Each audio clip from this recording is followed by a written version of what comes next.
The next thing I want to talk to you about is some of the adjustments with feed rate in the drive tab. So with the new hydrostat we have in this combine, there's some adjustments that we can make in the display. So we're going to go into the toolbox. We hit our back button, toolbox, and along the bottom we look for the drive tab. All right, so there we see it. Drive tab brings us to this display right here. Auto econ turned on, so set to yes. What that's going to do is as you're traveling down the road, the engine high idle speed will actually come down significantly in RPM, one for fuel consumption and less cab noise. Feed rate sensitivity, typically set to medium or high. If you have varied conditions, you might want to set it to high, or if there's a little bit tougher conditions, you might want to set that one to high, but medium is a great place to start.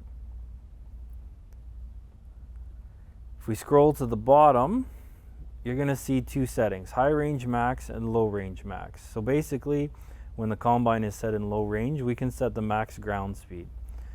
So when we're hooking up to headers, you'll find that if we set it all the way to 10.4, that your hydro might be a little bit jerky. So what I like to do is set it for a reasonable range. So if we bring it down and we set it for about, say, 6 or 7 miles an hour, as long as you're set for a comfortable speed that you'll be traveling in low range in the field while you're harvesting.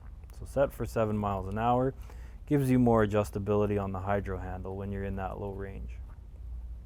High range, I like to leave it all the way to the max, because typically when you're in high range, you want to travel at the highest speed possible. Next thing I want to take you to is some calibrations. So we hit our back button. We're going to go to our calibrations menu. And along the bottom, you'll see yield and moisture. So these ones are two fairly important settings for an operator. The biggest thing I want to point out there is you're going to have to do your moisture calibration before you do your yield. So we touch moisture, and we recommend that you use the wizard. So when we hit the wizard, it'll bring you to this page. You run the wizard, and at this point, all you have to do is follow the on-screen instructions. So it will give you step-by-step instructions on how you perform the moisture calibration.